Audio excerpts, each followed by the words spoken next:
true evidence, the irrefutable evidence, that those companies are mere appendages of the US intelligence services, that there is no difference anymore between surveillance by those companies and surveillance by the states, that all the data you disclose in those services is not only there to make you look so special, or to get those privileged offers, or those personal advertisement and the such. First of all, it has tremendous value in big dollars, and you don't see the color of it. But second, it means power, and power means control. We have a tremendous example in front of everybody's face, and I hope that Edward Snowden has many more documents to release in the next weeks and months to help make this point. We have a worldwide example of how technology can be turned against us and can be turned from a tool for freedom into a tool for control. Design is being used to take away from us that ability to understand technology, to get hold of our data, to master the infrastructure for communication. Centralization is here to make money out of our personal lives and to give more power to the people who will access to this aggregated data.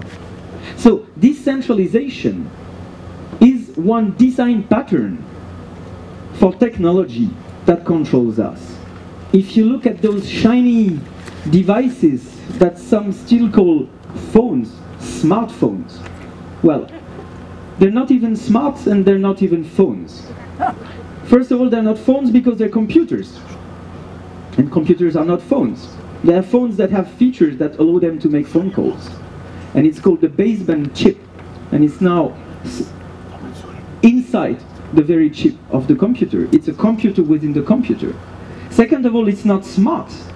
Because those computers are by design banning you from choosing what software you will install, banning you from choosing the source of the software you will install, banning you from understanding how this baseband chip is working.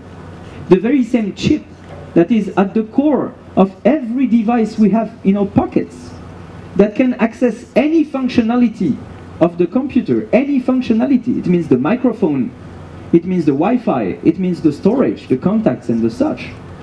This chip is completely sealed as a black box in order to ensure that no one among us can understand what is happening. Well, this is another one of those design patterns. Companies invest shitloads of money and shitloads of human resource in order to build technology that will block you from doing what you want to do with your device, that will lock you out of the device you think you own, the device you paid for. Well, what I'm claiming here is that those design patterns for technology that controls individuals are one key component of what could become the totalitarian nightmare. Free software. It is about human being able to control the computer rather than the computer being able to control the human being. And this is one clear, essential design pattern. Another one is decentralized services. We have lots of examples in history where the concentration of power led to catastrophe. Well, the internet was built with this objective of decentralization in mind. This is what made it work. This is what enabled this bottom-up innovation. This is what enabled Wikipedia, Napster, BitTorrent. And it feels like we're losing it. Who here is not using Google or Facebook?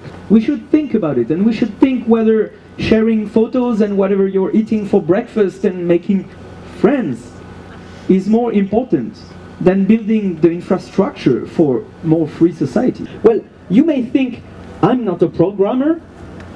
What can I do about it?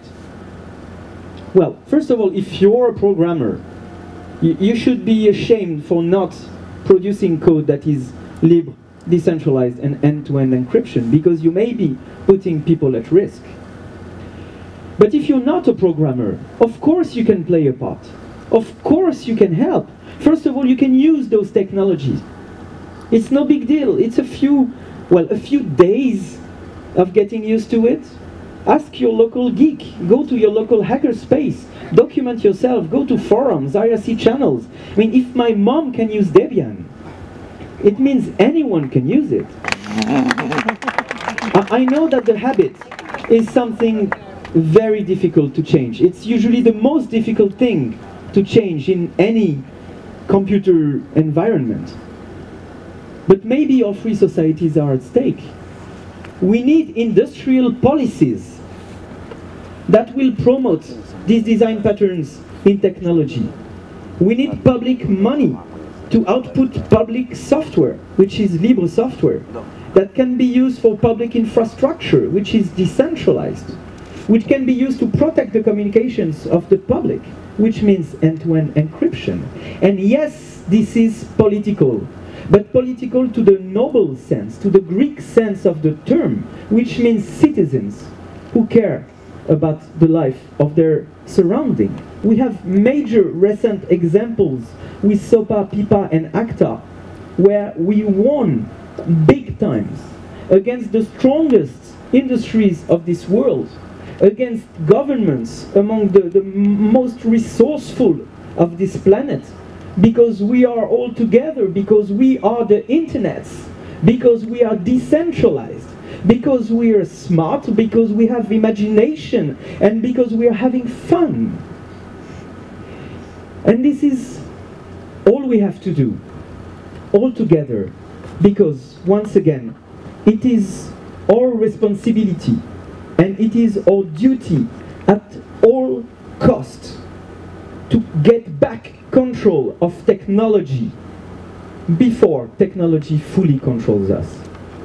And thank you very much.